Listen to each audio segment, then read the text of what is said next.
रोज एक नई कहानी देखने के लिए चैनल को सब्सक्राइब करें और बेल आइकन दबाना ना भूलें। सिमरन एक बहुत ही सुंदर लेकिन आलसी किस्म की लड़की थी और उसे सोते वक्त खराटे मारने की आदत थी। उसके घर में उसके पिता प्रीतम और माँ रेखा दोनों उसकी इस आदत से बेहद परेशान रहा करते थे। ऐसे ही एक बार सिमरन अपने माता पिता के साथ किसी रिश्तेदार में अपनी बहन की शादी में जाती है। वहाँ जाकर सिमरन रात को अपने सारे कजिन्स के साथ मिलकर सोने लगती है और जब वो सोती है तो उस समय वो जोर जोर से खराटे मारने लगती है। तब अबे 3 घंटे से इसकी बमबारी चालू है, कोई तो रोक लो इसको। अरे तुम्हारी छोड़ो, मेरी सोचो।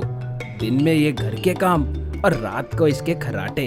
मेरी तो जिंदगी खराब हो गई है। इस सब से परेशान होकर सिमरन का भाई उसकी नाक पर चिमटी लगा देता है, जिसके बाद उसके खराटे बंद हो जाते हैं।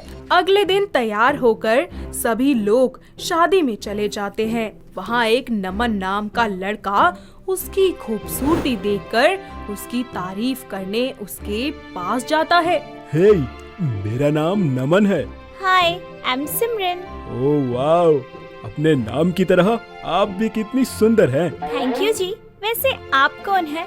मैं आपको नहीं जानती। वो दरअसल मैं लड़के वालों की तरफ से हूँ। ओह जी, मैं लड़की वालों की तरफ से हूँ। वो दोनों आपस में बात करते रहते हैं और अपना नंबर एक्सचेंज कर लेते हैं। शादी के बाद दोनों ही अपने अपने घर आ जाते हैं।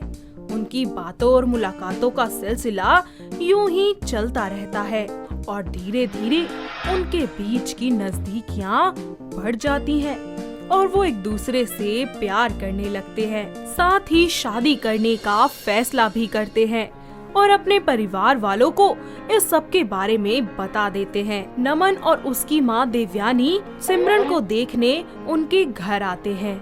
नमस्कार भाई साहब, अरे कैसे हैं आप लोग? जी बहन जी, बस बहुत बढ़िया। सभी लोग अंदर चले जाते हैं। देवयानी सिमरन को पहली ही नजर में पसंद कर लेती है और रिश्ते की बात पक्की कर देती है। कुछ ही दिनों बाद उन दोनों की बड़ी ही धूमधाम से शादी हो जाती है। शादी के बाद सिमरन अपने पति नमन के साथ अपने ससुराल चली जाती है। वहाँ अपना आलसपन छोड़कर अपने ससुराल की सारी जिम्मेदारियाँ वो अच्छे से संभालती है और उसके साथ साथ अपनी सास की पूरी सेवा करती है। लेकिन अभी भी वो खराटे मारना नहीं छोड़ती और ऐसे ही एक दिन। सिमरन, ये सब क्या है? तुम रात को इतने खराटे क्यों लेती हो यार? तुम्हें पता है तुम्हारी इस कुंभकर्ण वाली आदत से मैं पूरी रात सो नहीं पाता हूँ। मुझे माफ कर दो नमन, मुझे नहीं पता था कि आपको मेरे खराटों की वजह से इतनी दिक्कत हो जाएगी। तुम्हें पता है, तुम्हारे इन खराटों के चक्कर में मैं ऑफिस में झपकियाँ मारता रहता हूँ और कल तो मुझे मेरे बॉस ने पकड़ लिया और वार्निंग देकर छोड़ा।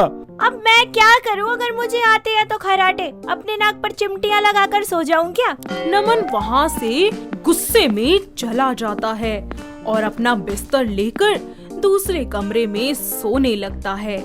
ऐसे ही रोज नमन दूसरे कमरे में जाकर सोने लगता। सिमरन की सास देवयानी को जब इस बारे में पता लगता है तो वो अपनी बहू से पूछती है, अरे बहू, अरे चक्कर क्या है आखिर, जो ये नमन रोज रोज दूसरे कमरे में जाकर यूं सो जाता है? अरे तुम दोनों के बीच सब कुछ ठीक तो है? माँ जी, दरअसल मुझे सोते वक्त खराटे मारने की बड़ी बुरी आदत है, जिसकी वजह से नमन की नींद पूरी नहीं हो पाती, इसलिए वो मुझसे दूर दूर रहते हैं। अरे ओ कलमुही, ये जो तेरी ट्रैक्टर की खड़खड़ खड़खड़ आवाज है ना, अरे मेरा बेटा करे भी तो करे क्या, परेशान हो गया इससे।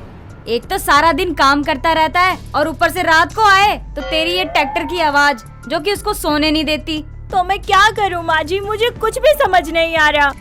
चल वैसे टेंशन मत ले, मैं हूँ ना, तेरी मदद करूँगी तेरे इस खराटे से छुटकारा पाने के लिए। उसके बाद देवयानी अपनी बहू के खराटे बंद कराने के लिए दुनिया भर के नुस्खे अपनाने लगती है, लेकिन उसके नुस्खे भी सिमरन के खराटे मारने की दिक्कत में कोई सुधार नहीं ला पाते। जिसके बाद वो हार मानकर अपने बेटे से इस बारे में बात करती है। बेटा नमन, आखिर बात क्या है? तू अपनी बीवी के साथ एक कमरे में क्यों नहीं सोता? माँ, आपको तो सारी बात पता है और आप फिर भी।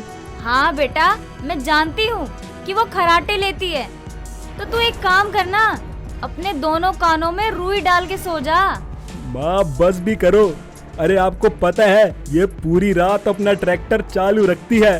देख बेटा, मुझे कुछ नहीं सुनना, मुझे बस जल्द से जल्द अपने पोती और पोतियों का मुंह देखना है। नमन अपनी माँ की बात मानकर फिर से अपनी बीवी के साथ सोने लग जाता है।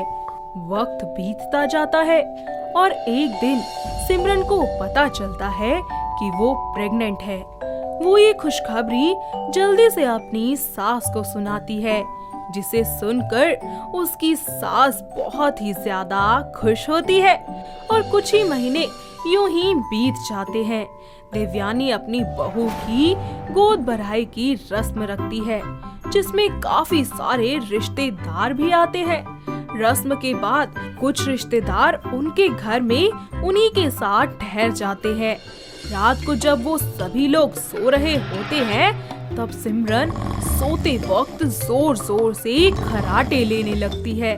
सभी लोग उसके खराटों से परेशान होकर उसे उल्लू की तरह देखने लगते हैं। सुबह के 3 बज जाते हैं, तभी हमारे सिमरन की नींद खुलती है। जब सारे रिश्तेदार उसकी तरफ देखते हैं। हाँ, उठ गई महारानी। पूरी रात हमें उल्लुओं की तरह जगा कर रखा और खुद मजे से पसर के सोती रही। हाय राम, तेरे कुंभकर्ण वाले खराटों ने तो हम सबकी पूरी नींद ही खराब कर दी। अरे पूरी रात से तेरे खराटे सुन रहे हैं, कान और आंखें दोनों ही सूज गई। जी मुझे माफ कर दीजिए, आप सब लोग मेरे खराटों की वजह से सो नहीं पाए रात भर, प्लीज मुझे माफ कर दीजिए। तभी देवयानी और नमन उन सब की बातें सुनकर उठ जाते हैं और उनसे कहते हैं, अरे ये कैसी बात कर रहे हैं आप लोग? अरे ना जी, माफ करो। हमें पता होता कि आपके घर में ये ट्रैक्टर है जो सारी रात गड़गड़ गड़गड़ बजेगा, तो हम कभी रुकते ही नहीं यहाँ। अरे हाँ, तो किसने कहा आपको यहाँ रुकने के लिए? चले जाते यहाँ से। अरे उसे तो दिक्कत है शुरू से खराटे लेने की, लेकिन हम भी तो सहन कर रहे हैं ना इसको, और हमने तो इसके साथ रहना सीख लिया है। तो आप लोगों को क्या दिक्कत हो रही है? आप लोगों को कभी कभी आना है हमारे घर, और हमें तो जिंदगी भर रहना है ना इसके साथ, और हमें कोई दिक्कत नहीं है अपनी बहू से। हाँ हाँ देवयानी, तू बिल्कुल सही कह रही है। अब ये दिक्कत तो किसी को भी हो सकती है, इसमें भला सिमरन का क्या ही दोष है। अरे कोई बात नहीं जी, ये सब तो चलता रहता है रिश्तेदारी में। खैर छोड़िए ये सब और मजे कीजिए। इस तरह देवयानी और उसके रिश्तेदार सिमरन के साथ फिर से हंसी मजाक करते हैं। कुछ ही दिनों बाद सिमरन एक बहुत ही प्यारे से बच्चे को जन्म देती है। सभी रिश्तेदार नए मेहमान का स्वागत बड़ी ही धूमधाम से करते हैं। सिमरन अपने पति नमन और सास देवयानी के साथ खुशी खुशी अपनी जिंदगी बिताती है। तो दोस्तों, कैसी लगी आपको हमारी ये खराटे मारने वाली बहू? क्या आपके घर के आसपास भी है कोई ऐसी बहू जो देर रात इसी तरीके से खराटे मारती हो? अगर हाँ, तो उसे ये वीडियो दिखाइए और हमें कमेंट करके बताइए। दोस्तों, अगर आपको ये कहानी पसंद आई तो इसे लाइक करें, शेयर करें और कमेंट करके बताएं कि कहानी में आपको सबसे अच्छा क्या लगा।